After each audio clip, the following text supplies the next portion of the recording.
നമസ്കാരം, ഞാൻ ജോബി ചോന്നുകൊണ്ട് ഞാൻ നിൽക്കുന്നത് ഇരിങ്ങാലക്കുടിയാണ് കേട്ടോ. ക്രൈസ്റ്റ് കോളേജിന്റെ മുമ്പിലാണ്. എന്താ പരിപാടി? ഒരു വീഡിയോ എടുക്കാനാ. എന്ത് വീഡിയോ ആണ്? റോഡായിട്ട് ബന്ധപ്പെട്ട വീഡിയോ ഒക്കെ പിന്നെ എടുക്കാം. നമുക്ക് കയറിയാ അല്ല എന്താ കാര്യം പറയാ. കയറ് ജോബി, കയറി. ഞാൻ ഒരു കാര്യം പറയാം. അതല്ല കാര്യം പറയാം. കയറി. എങ്ങടെ കൊണ്ടുപോണ അത് പറയണ്ട സാറേ, അങ്ങനെ കൊണ്ടുപോകാൻ പറ്റുമോ? ഒക്കെ പറയാ ജോബി, കാര്യങ്ങളൊക്കെ അറിയുന്ന ആളല്ലേ.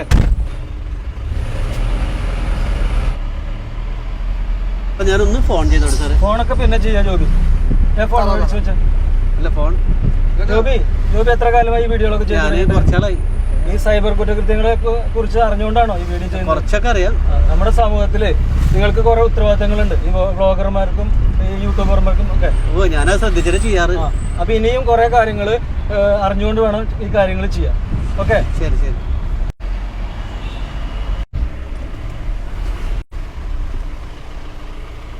ജോബി വായോ. തൃശ്ശൂർ റൂറൽ SP ഓഫീസിനോട് ചേർന്നുള്ള സൈബർ പോലീസ് സ്റ്റേഷൻ്റെ മുമ്പിലാണ് നിൽക്കുന്നത് കേട്ടോ. ഈ പോലീസുകാരെ കൊണ്ട് ഭയങ്കര ശല്യമായിക്കൊണ്ടിരിക്കുകയാണ്. ഏത് രീതിയിലാണ് ഇവർ നമുക്ക് ശല്യമാവണമെന്നുള്ളത് നമുക്ക് ആ പോലീസുകാരോടൊന്ന് ചോദിക്കാം കേട്ടോ. വായോ. അപ്പോൾ സാറുമാർ ഇവിടെ ഇരിക്കുന്നുണ്ട്. സാർ നമസ്കാരം. ജോബി ഇരിക്കും. അതായത് പോലീസുകാർ ഇപ്പോൾ ഭയങ്കര ശല്യമായിക്കൊണ്ടിരിക്കുകയെന്ന് പറഞ്ഞ ആൾക്കാർക്ക് അത് ഏത് രീതിയിലത്? പോലീസുകാരല്ല ശല്യം. ഇപ്പൊ ഞങ്ങൾ അനുഭവിച്ചുകൊണ്ടിരിക്കുന്നത് സൈബർ ക്രൈമിന്റെ ദൂഷ്യവശം എന്ന് വെച്ചാൽ ഇവിടുത്തെ ആൾക്കാരുടെ പൈസ ഇഷ്ടം പോലെ നഷ്ടപ്പെട്ടുകൊണ്ടിരിക്കുകയാണ്. നമ്മുടെ ഈ ജില്ലയിൽ തന്നെ കഴിഞ്ഞ ഒരു 6 മാസം കൊണ്ട് ഒരു 17 കോടി രൂപയോളം പോയിട്ടുണ്ട്. അന്നേരം അതൊരു ഇൻഫോർമേറ്റീവായിട്ടൊരു വീഡിയോ ജോബി ചെയ്യാൻ വേണ്ടിയാണ് നിങ്ങളെ വിളിച്ചു വരുത്തിയത്. ഇവിടെ എത്തിച്ചല്ലേ?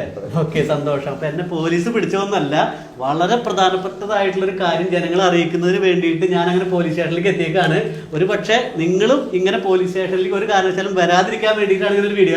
അപ്പോൾ ഒരുപാട് ആൾക്കാർ എന്നെ തന്നെ വിളിച്ചിട്ട് ചോദിക്കാറുണ്ട്, ജോബി എൻ്റെ പൈസ നഷ്ടപ്പെട്ടു, ഇന്ന പോലെ ഒരു ലിങ്ക് വന്നതാണ്, അവ ഓപ്പൺ ചെയ്തു, അങ്ങനെ ഒരുപാട് പ്രശ്നങ്ങൾ. അപ്പോൾ തീർച്ചയായിട്ടും നിങ്ങളുടെ പൈസ ഏതെങ്കിലും രീതിയിൽ നഷ്ടപ്പെട്ടിട്ടുള്ളവരുണ്ടെങ്കിൽ തീർച്ചയായിട്ടും ഒരു വീഡിയോ കാണും. സാർ, ഏത് രീതിയിലാണ് ജനങ്ങൾ ഇപ്പോൾ പെട്ടോണ്ടിരിക്കുന്നത്? ജോബി, ഇപ്പോൾ ഏറ്റവും കൂടുതൽ നടന്നു വരുന്ന 2 തരം സൈബർ തട്ടിപ്പുകളെ കുറിച്ചാണ് പറയാൻ പോകുന്നത്. ഒന്നാമത്തെ തട്ടിപ്പ് എന്ന് പറയുന്നത് പോലീസ് യൂണിഫോമിൽ നമുക്കൊരു വീഡിയോ കോൾ വരികയാണ്.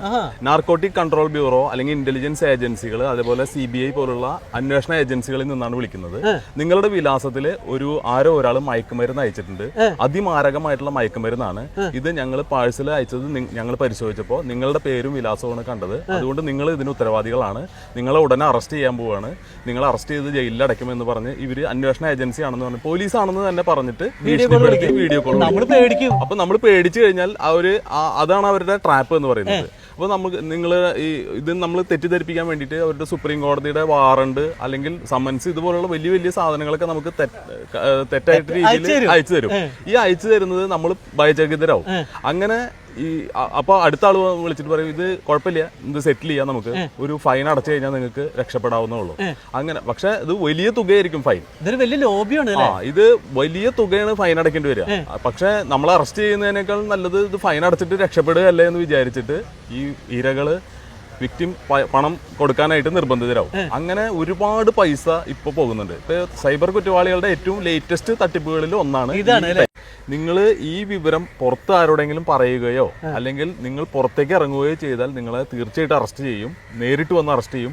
അതുവരേക്കും നിങ്ങൾ ഇപ്പോൾ വിർച്വൽ അറസ്റ്റിലാണ് എന്നാണ് കുറ്റവാളി സൈബർ തട്ടിപ്പുകാരൻ നമ്മളെ പേടിപ്പിക്കുന്നത്. ഇതൊക്കെ കണ്ടിട്ട് നമ്മൾ കേട്ട് നമ്മൾ ആരായാലും പേടിച്ചു പോകും. രണ്ടാമത്തെ തരം തട്ടിപ്പ് എന്ന് പറയുന്നത് ഷെയർ ട്രേഡിംഗ് ആപ്പാണ്.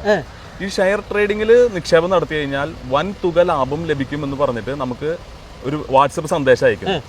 അതിനെ തുടർന്ന് അവർ നമ്മളൊരു ഗ്രൂപ്പിലേക്ക് ചേർത്തുന്നു. ഈ ഗ്രൂപ്പിൽ നിറച്ച് അവരുടെ ആളുകളായിരിക്കും.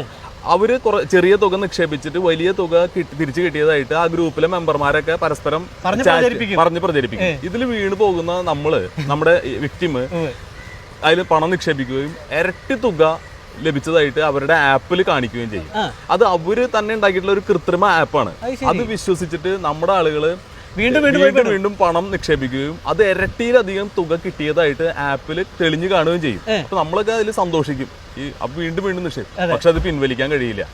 പിൻവലിക്കണമെങ്കിൽ അവർ പറയും വീണ്ടും ടാക്സ് അടയ്ക്കണം, അല്ലെങ്കിൽ വലിയ തുക ടാർഗറ്റ് ഏതെങ്കിലും തുക തന്നാലേ ഇത് വീണ്ടും നിക്ഷേപിച്ചാലേ അത് പണം പിൻവലിക്കാൻ കഴിയുള്ളൂ. വീണ്ടും നമ്മൾ പെടുത്തിക്കൊണ്ടിരിക്കും. അങ്ങനെ കോടിക്കണക്കിന് രൂപയാണ് ഈ അടുത്ത കാലത്ത് പലരുടെയും നഷ്ടപ്പെട്ടത്. എവിടെ? നമ്മുടെ തൃശ്ശൂർ പോയിട്ടുണ്ട്. അതെ, തൃശ്ശൂർ ഏറ്റവും ലേറ്റസ്റ്റ് ആയിട്ട് 1,10,00,000 രൂപ വരെ പോയ ഒരു കേസുണ്ട്, ഒരു സിംഗിൾ ഒരു പേഴ്സന്റെ കയ്യിൽ. നമ്മൾ എത്രയൊക്കെ പോയാലും പഠിക്കണില്ല എന്നുള്ളതാണ് അല്ലേ? അല്ല, പഠിക്കാനായിട്ട് സൈബർ തട്ടിപ്പുകാർ അനുദിനം അവരുടെ ടെക്നിക്കുകൾ മാറ്റിക്കൊണ്ടിരിക്കും.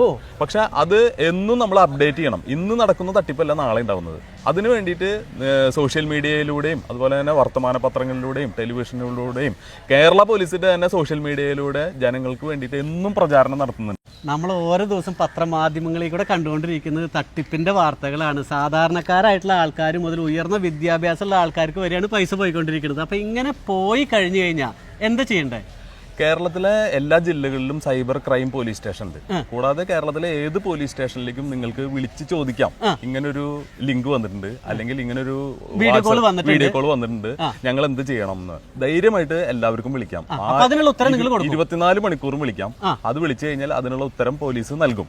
മാത്രമല്ല, ഇനി അബദ്ധവശാൽ പണം നിക്ഷേപിച്ച് പണം നഷ്ടപ്പെട്ടു പോയെങ്കിൽ 1930 1930 ഈ നമ്പറിലേക്ക് വിളിക്കുക. നിങ്ങൾ സൈബർ തട്ടിപ്പിൽ പെട്ടുപോയി, നിങ്ങളുടെ പണം നഷ്ടപ്പെട്ടു എന്ന് നിങ്ങൾക്ക് മനസ്സിലാകുന്ന ആ നിമിഷം തന്നെ ഒരൊറ്റ മണിക്കൂറിനുള്ളിൽ നിങ്ങൾ 1930 വിളിച്ച് പറയുകയാണെങ്കിൽ നഷ്ടപ്പെട്ട തുക തിരിച്ചെടുക്കാൻ വളരെ എളുപ്പമാണ്. എത്ര സമയത്തിനുള്ളിൽ? 1 മണിക്കൂർ. അതിനെയാണ് ഗോൾഡൻ അവർ എന്ന് പറയുന്നത്. അപ്പൊ അതുകൊണ്ട് എത്ര തുക നഷ്ടപ്പെട്ടാലും, വലിയ തുകയാവട്ടെ ചെറിയ തുകയാവട്ടെ, നിങ്ങൾ 1930 വിളിച്ച് പറയുകയോ cybercrime.gov.in എന്ന സൈബർ ക്രൈം റിപ്പോർട്ടിംഗ് പോർട്ടലിൽ അറിയിക്കുകയോ ചെയ്തു കഴിഞ്ഞാൽ ഇത് ഒരു കേസായിട്ട് രജിസ്റ്റർ ചെയ്യുകയും പണം തിരിച്ചു ലഭിക്കാനുള്ള സാധ്യത വളരെ കൂടുതലാണ്. അപ്പോൾ സൈബർ തട്ടിപ്പിൽ പെടാതിരിക്കുന്നതിന് വേണ്ടിയിട്ട് വ്യാപകമായിട്ടുള്ള പ്രചരണ പ്രവർത്തനങ്ങളാണ് കേരള പോലീസ് നടത്തുന്നത്. അതിൽ സോഷ്യൽ മീഡിയ ഇൻഫ്ലുവൻസേഴ്സ് ഉണ്ട്, അതുപോലെ തന്നെ പത്രമാധ്യമങ്ങൾ. അതിന്റെ ഭാഗമായിട്ടാണല്ലോ ഞാൻ വന്നത് ഇവിടെ തന്നെ.